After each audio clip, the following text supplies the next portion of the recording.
Welcome to the Earthkeepers Podcast. This podcast is for people who seek new and better ways to love and care for the earth. It's a podcast for anyone who is deeply concerned about the harm being done to the environment on a local and global level. It's a podcast that builds community and connection between people of like heart and mind, people who believe that earth care should be integrated into every aspect of life, and for many in the Earthkeepers community, that includes our spiritual practices. In this episode, we talk with Sashi and Vidhya Chintala. Since moving to the U.S. from India, this couple, along with their daughter Eva, have sought to green every aspect of their everyday lives. From their distinctively Indian cultural perspective, they offer unique and challenging insights into the nature of an earth-keeping lifestyle. We are a collectivist culture, so there is a collective understanding of self in relation to each other, and the same with the creation too. That means our identity is primarily based on our relationships with others. When it comes to collectivist, it helped me, somehow I was shocked with this understanding in the Western culture that man is given a higher place. And I was like, no, we are all in it together. So the collectivist part of me, it made it easier for me to treat creation as equals. Welcome, friends, to the Earthkeepers Podcast. Well, friends, today we have a special episode in that we have 4 people in the virtual studio. Among them is my sometime co-host, James Amadon. Welcome, James. Thanks, Forrest, and hello, everybody. It's really great to be with you again. So, James, you and I both consider our guests friends, and perhaps you could tell us how you know them. I'm really excited to introduce our guest to everyone today. I met them several years ago when they arrived at Highland Covenant Church in Bellevue, Washington, where I was the pastor.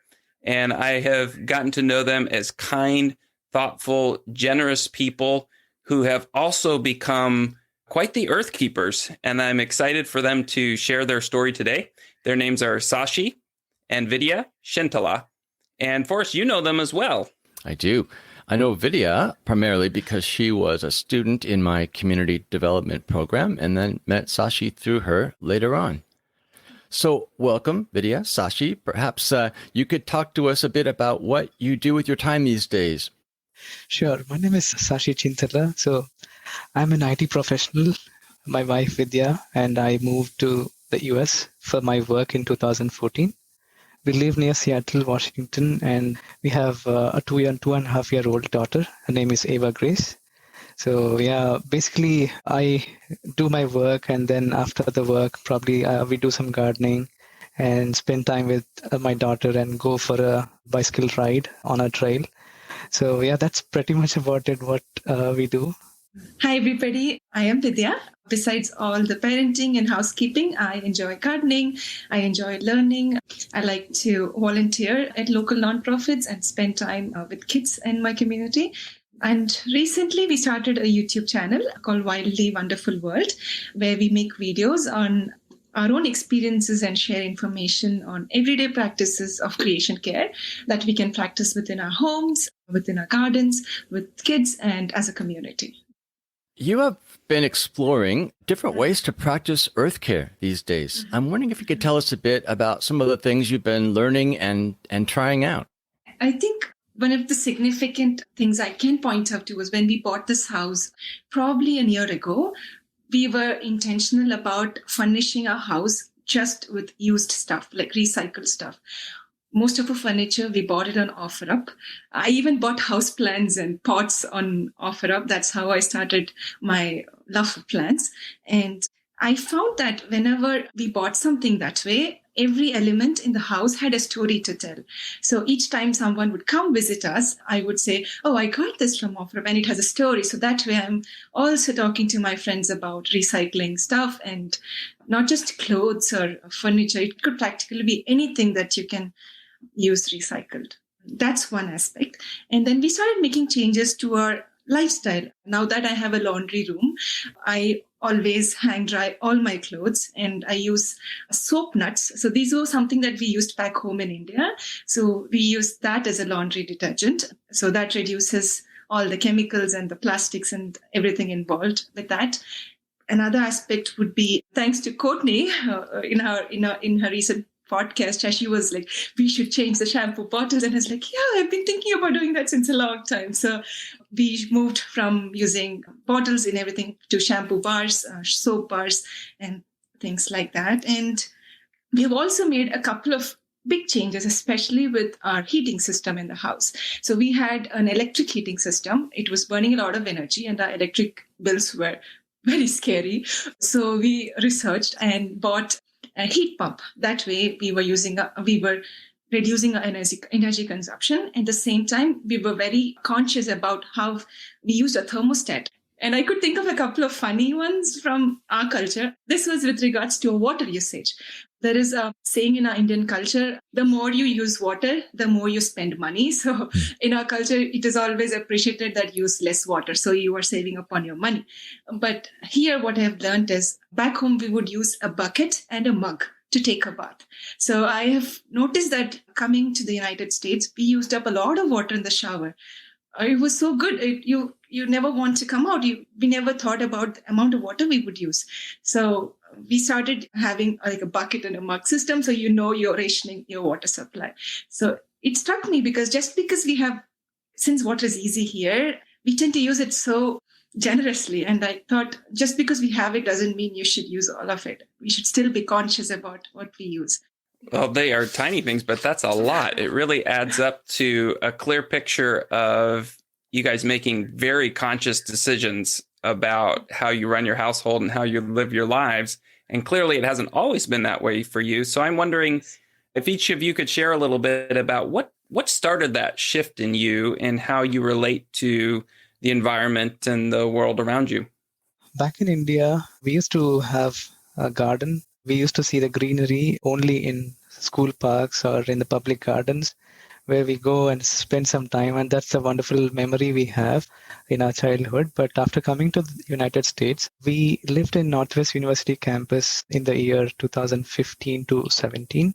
That's when Vidya was doing masters there. So we got privileged to stay inside the campus. And we had a wonderful neighbor. His name is Daniel. And his dad used to come to help him set up his house, and our backyard was pretty patchy in the Northwest University campus. He used to come and do some work in his backyard, but at the same time, as we were strangers, he came to us and he asked if he can sow some seeds and take care of our lawn in the backside of our apartment. So we said yes, and we didn't know how hard it is to put the seed and make it grow. But after seeing him, he put the seeds and he watered it. And after a few months, we could see the green grass, which was so beautiful. And when we sit in the living room, we enjoyed every day seeing the garden there. And yeah, that is our first encounter to understand what makes it, how hard it is to grow a grass lawn.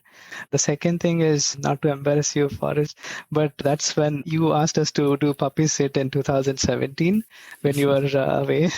So Vidya and I had a privilege to stay in your house and take care of Casey and Pindo. Because that's the first time Vidya and I were there at your place taking care of the house. And you gave instructions in 2 pages, I believe, saying that you have to water it at this time in the morning and evening and give food to the puppies at this time. Yeah, most of the instructions were taking care of your garden. That's when I started watering your plants and the garden early in the morning and in the evening. It took a lot of time. Initially, I thought, oh, I'm wasting so much of time. But after 5-10 minutes, I started connecting with the nature, which was so refreshing. And I never had that experience in my life. That was the first time watering the plants. And I have seen the fruit of the land. I mean, the tomatoes and the squash, and you covered it so well and you protected them. And that's when we understood that this is how exactly God created man. According to Genesis 2:15, he commands Adam to take care of the garden, to keep it and work it. In the same way, we understood that, okay, that's how God wants us to do in our own little, whatever the yards we have. So we started connecting to the nature like that with some unexpected experiences, but we thank God for it. And finally, after we bought a house, we had a tiny bit backyard.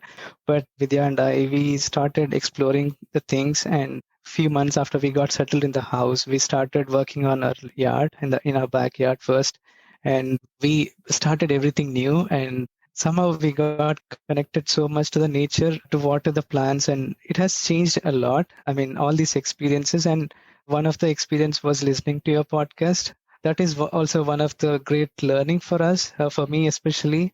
I never planned to do this in my house, but after listening to the podcast and seeing people around me, and that's how I learned. And Vidya is my Wikipedia, and she searches everywhere. And I think she's my Google homepage at home.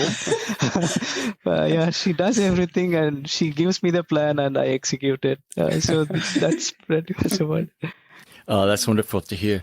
And you clearly did a really good job of taking care of my garden, because it was all beautiful and alive when I got home. Well done, guys. Even my dogs were alive. Well done. No. Well, I'm really intrigued because a couple of times you referred to connecting to relationship to nature. And I'm curious about how that has changed over the last few years. Do you feel like you actually have a relationship with the created world around you? Yeah, I mean, that's the blessing we have. As per my experience, God made everything beautifully for mankind, and I'm one part of it. If I see from God's view, I might be very tiny, but it shows that how much God has took care of me and how much He loved me. And after seeing His creation, it shows me that I am valued in His eyes. And He wants me to enjoy every bit of creation, whatever God has planned and created for me. And the only reason I take care of my yard right now is it's God's place. It's God's handmade thing. So I have to take care of whatever it is in my boundaries. So, yeah. My relationship with nature, I grew up in Hyderabad. It is a metropolitan urban city.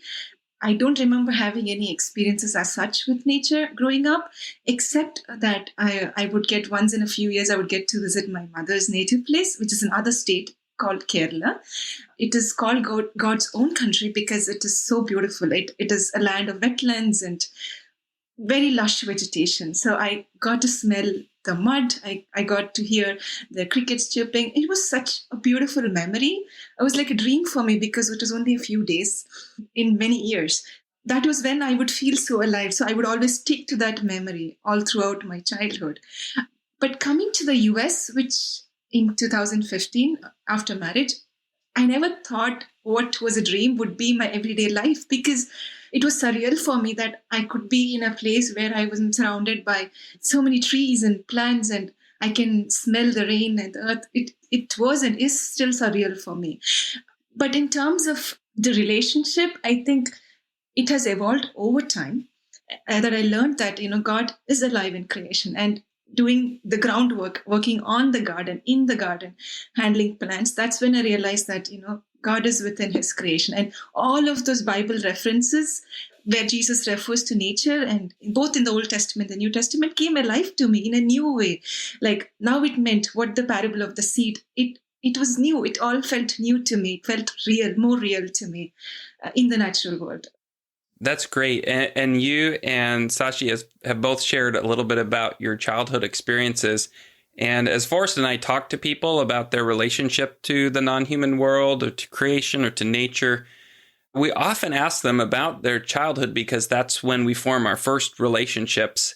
And we, hear about their direct contact with the places that they grew up with, but also the way their culture kind of formed them.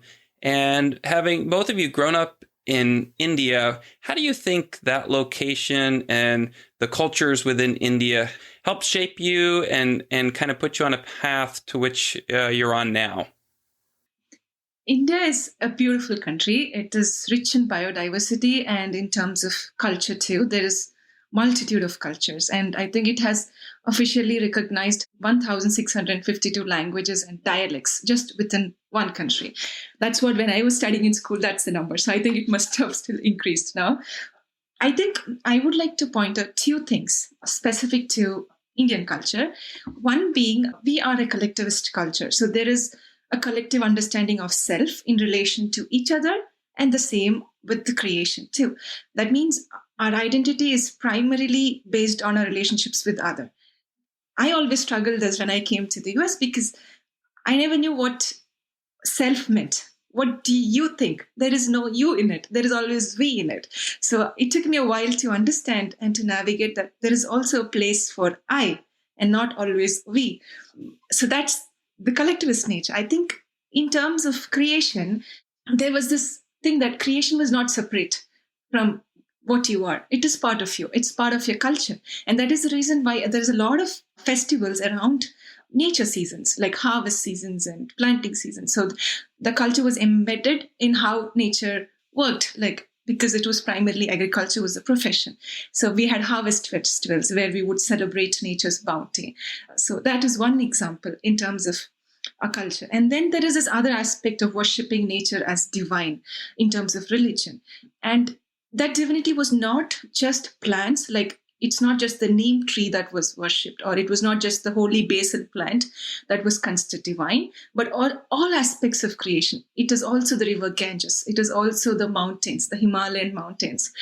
There was this divinity with all aspects of creation, with soil, with water. It is beautiful.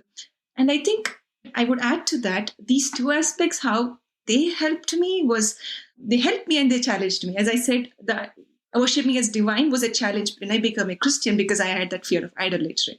But at the same time, it also helped me see that God is in creation. He is divine. It is his divine creation. It made it easier as well. It's kind of a paradox that way. When it comes to collectivist, it helped me, I don't know, somehow I was shocked with this understanding in the Western culture that man is given a higher place. And I was like, no, we are all in it together. So the collectivist part of me, it made it easier for me to treat creation as equals. We are not one over the other. It also helped me attach personhood to creation. I know this is how far this is accepted because recently, just 4 years ago, the Indian court granted the river Ganges and its tributary Yamuna personhood to protect it, to conserve it, because 3 decades of efforts were coming nowhere. So they did this so that they can treat the river bodies as a person and, have them give nature the rights that a human being would have. So that was very unique. And I kind of see that in my own relationship with nature, like it's a person too. Vidhya, I think that your particular background and navigating 2 cultures and 2 faiths can be really instructive for people who are working out their own relationship with the non-human world. And if it's okay with you, I'd like to read just a little bit of what you wrote in The Ecological Disciple, which is Circlewood's online blog. You had a tremendous post. And one of the things that struck me was the journey from kind of the fear of idolatry, the fear of going too far, and having to confront that and realize, well, maybe there's a different way.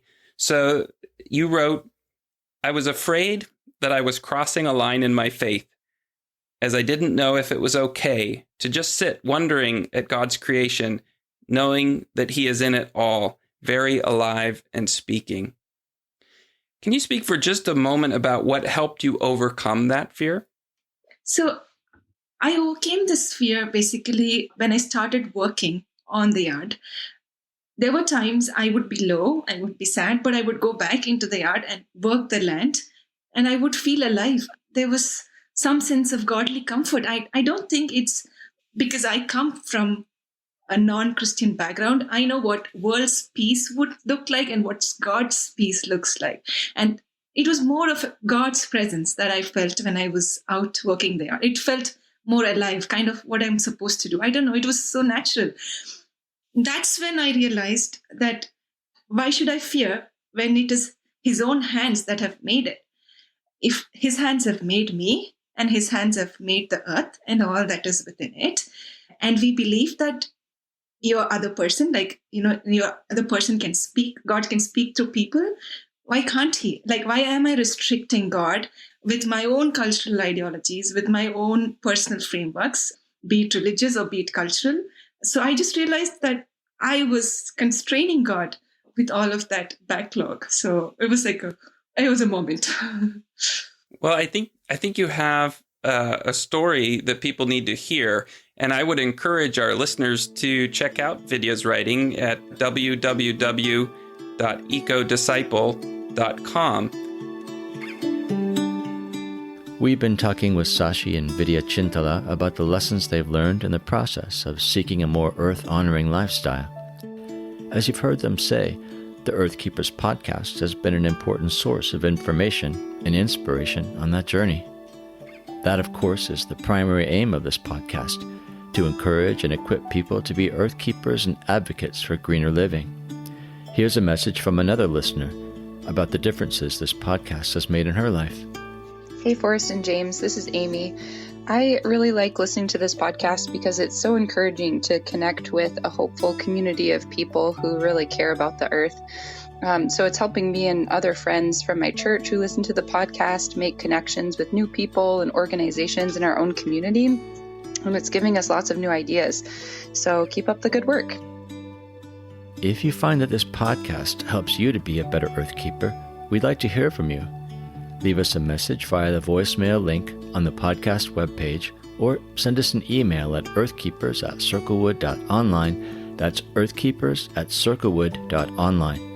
And now, back to our conversation with Vidhya and Sashi. Sashi, you have been out in the yard doing whatever Vidhya tells you to do, but I'm imagining that you also have a connection, to this project that your yard has become. I will note that I have absolutely loved the videos that you both have posted, and we'll definitely link to those videos in the show notes to the podcast.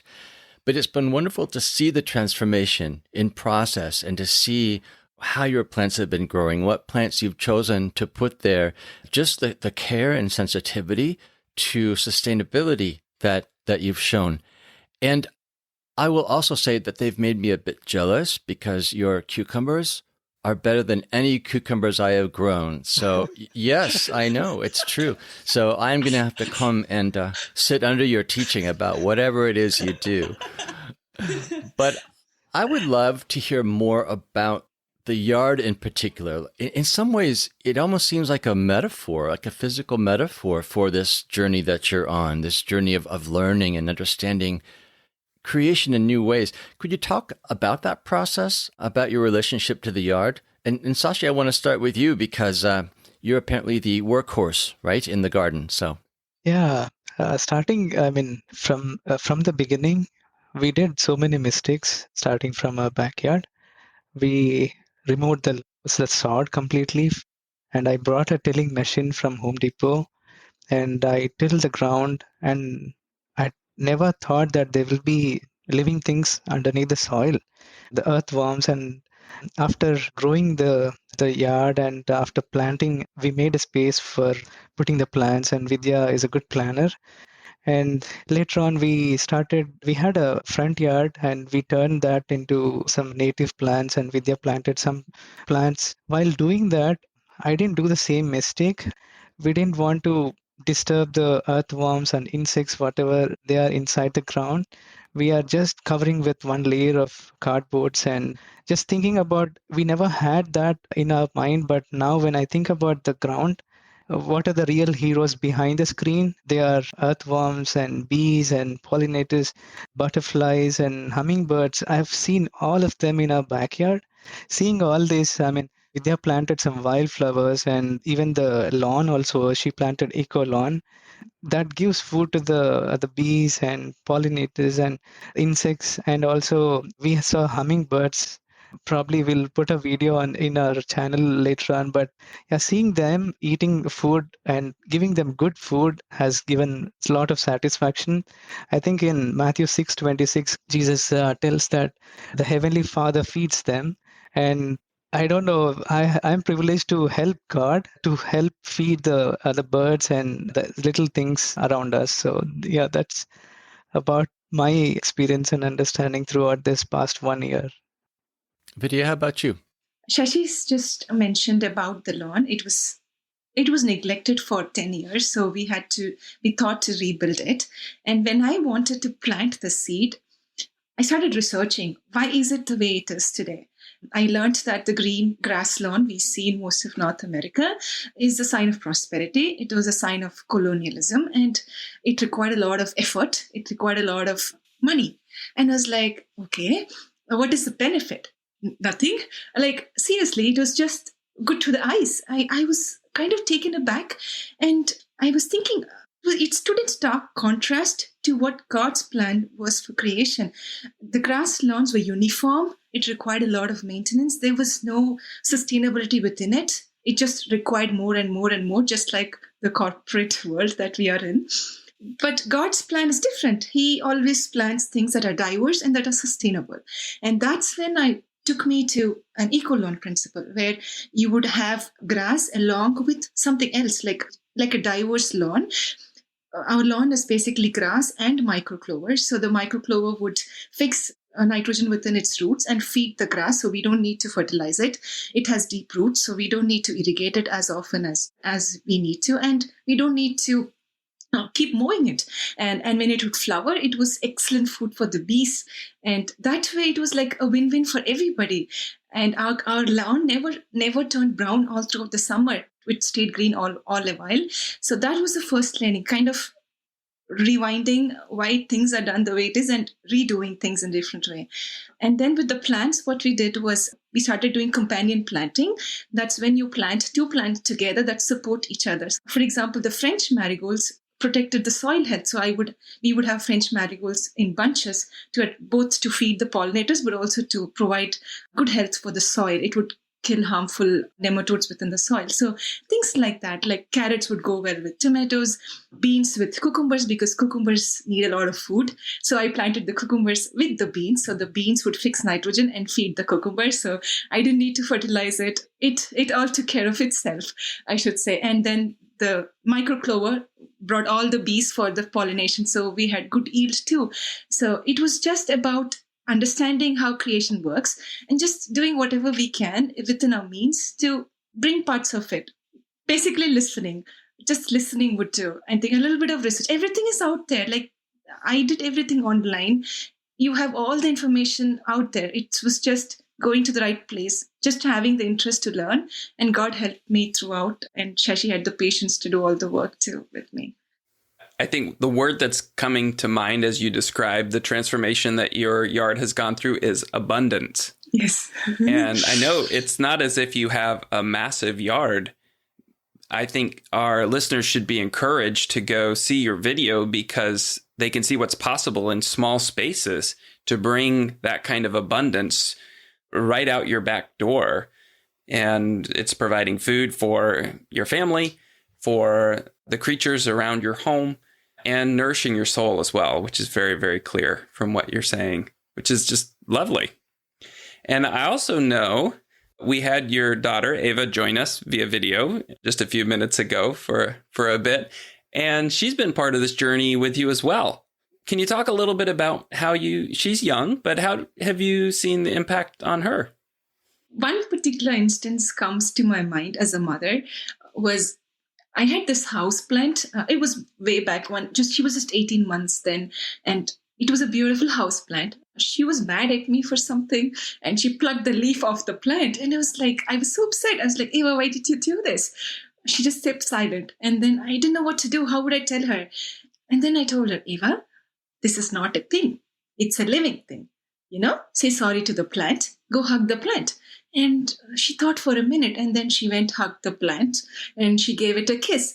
And then from then, every day she would come, I would tell her, go hug the plant, say hi to the plant. So that way, she started connecting and the plant was another being in the house. And she never tried to hurt any plant after that. She would be careful and I'm so thankful. I think that's how I kind of want her to connect to nature. Give it the respect it deserves and the honor it deserves. So now whenever we harvest, it is our principle that, we thank God first. That's our faith. At the same time, we would also make sure that she thanks the plant. Thank you, God. Thank you, Jesus. And then she would say, thank you, plant, for the fruit.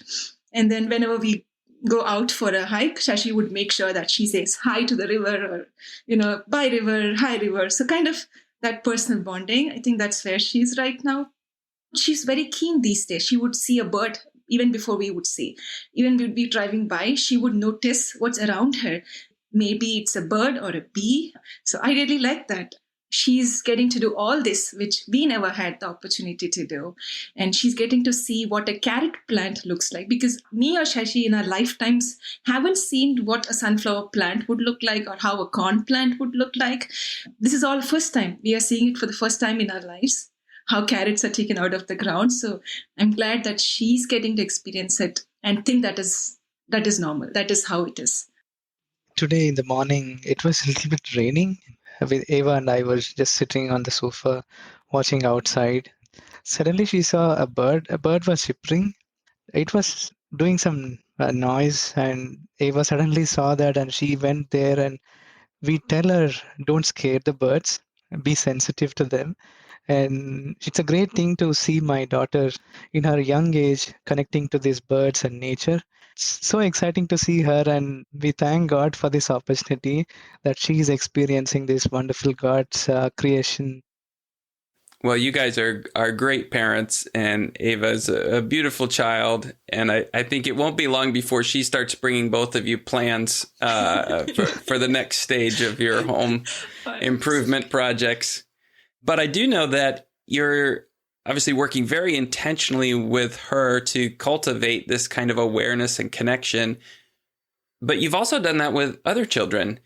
In particular, using our friends from Rocha, they've created a wonderful curriculum for children called Wild Wonder. Can you tell us a little bit about your experience using that with some children in your community? It was actually wonderful and adventurous, I should say. We ourselves were brand new to creation care. So it was something we learned and practiced only in the past couple of years, if I might say that. So I knew this was also a starting place for my friends and community too. When I was browsing through the Circle Goods website, I came across the Rocha's curriculum and I was so excited. I just, like any mother who wants the best for her child, I wanted it for Ava. I wanted Ava to learn all that she could about creation care. So it has been on my mind.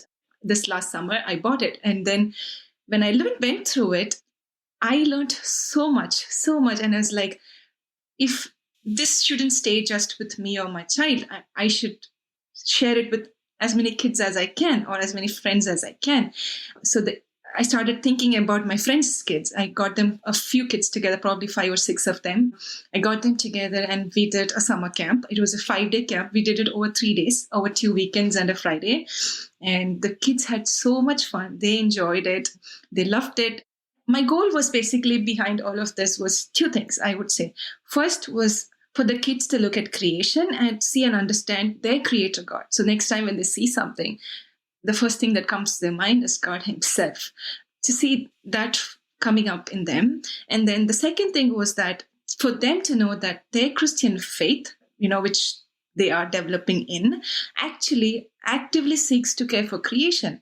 I think that because creation care isn't something that is so, I wouldn't say often, is very little talked of in, religious circles. So I didn't want my child or, kids in my circle to grow up thinking that it is as biblical as it can be to care for creation. So I wanted for them to see that through this curriculum offered that was a means to achieve that. And I loved it. And the kids started connecting creation to God, to their faith. It was such a beautiful thing, I would say. And then there was another added benefit another goal was that when the kids start learning, it would start conversation within their homes with their parents. So the parents also can start getting exposed and, start learning about creation care. So I think kids are key I believe kids are key in our community. It should start from there. So when one looks around today at environmental degradation or the things that are happening because of climate change, I know that for me and for others, it's a little bit hard to have hope sometimes, right? And especially when I think about my daughter and her future, it's a little bit hard to know where to find hope. And I would love to hear from both of you, as you're thinking about your daughter's future or even the future of these other children that you're influencing, where do you find the hope in terms of what it is you're trying to do? God is taking care of me today, and He will take care of my daughter too. And even if we have one more kid, that's fine. God has a plan for her, and all we have to do is just to give her the basics strong and to make her sensitive and to think about others. I am sure that whatever we are learning, I think Ava or my daughter God will definitely make use of it in His time, and we are doing our best, I think. I believe as people who worship a Redeemer God, I think there is hope for us in that God is beyond all of these things. He's still giving us opportunity. If we can learn at this stage of our life, and if we are given the privilege to educate our kids and raise them so much better than how we were raised in this aspect, I think there is hope.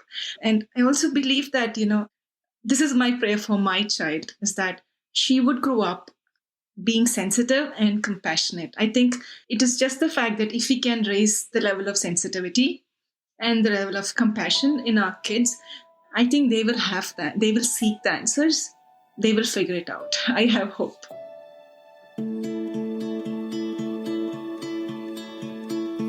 We've been in conversation with Sashi and Vidhya Chintala. For videos that document some of their journey to going green, check out their YouTube channel called Wildly Wonderful World. You can find a link to this site and links to other points of interest presented in the podcast on the Earthkeepers Podcast website at www.circlewood.online/Earthkeepers. If you appreciate this podcast and want to help us expand its global reach, please show your support by subscribing. Just go to whatever platform you listen to podcasts on and hit the subscribe or follow button for the Earthkeepers Podcast. Earthkeepers Podcast explores ways in which we can change ourselves, our communities, and our cultures to help us to care for the earth in holistic and regenerative ways.